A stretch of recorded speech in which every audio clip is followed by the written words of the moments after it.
nắng ở trên cao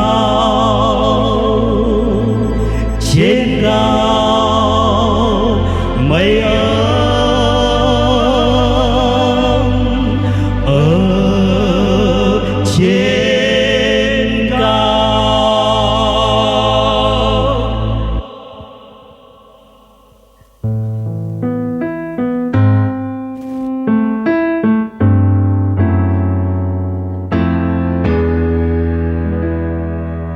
Lặng nhìn mặt trời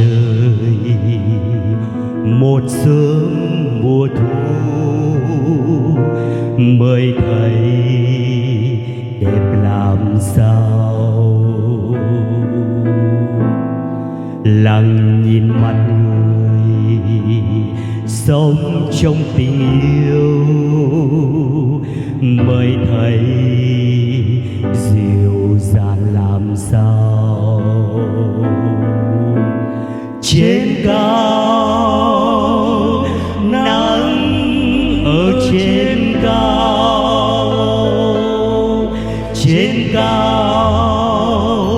mây ấm ở trên cao.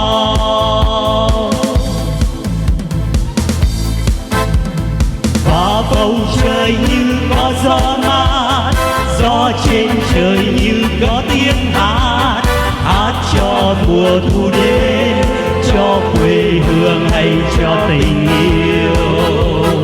Và lòng người như có gió mát, gió trong lòng như có tiếng hát, hát mãi cho ngày mai. Có những lúc tôi ngồi một mình và có gió mát như lời từ tình đến bên tôi, và em nói rằng hãy hát với tâm hồn của mình, hãy đánh thức trái tim ngủ yên này hỡi trái tim đang ngủ yên. Có gió mát dần ngập bầu trời và có gió mát dần tràn lòng người, có hương hoa tình yêu cho mỗi người.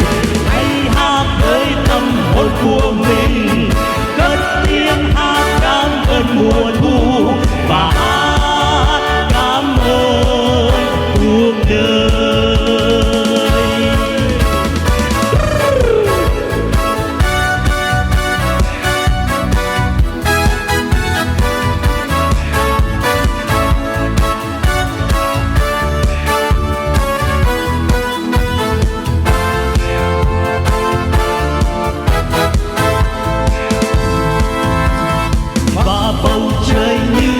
Gió mát, gió trên trời như có tiếng hát, hát cho mùa thu đến, cho quê hương hay cho tình yêu.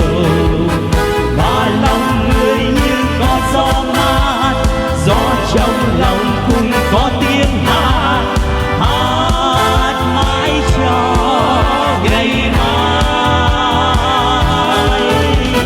Có những lúc tôi ngồi một mình và có gió mát như lời từ tình đến bên tôi, và em nói rằng hãy hát với tâm hồn của mình, hãy đánh thức trái tim ngủ yên này ơi trái tim đang ngủ yên. Có gió mát dần ngập bầu trời và có gió mát dần tràn lòng người, có hương hoa tình yêu cho mỗi người.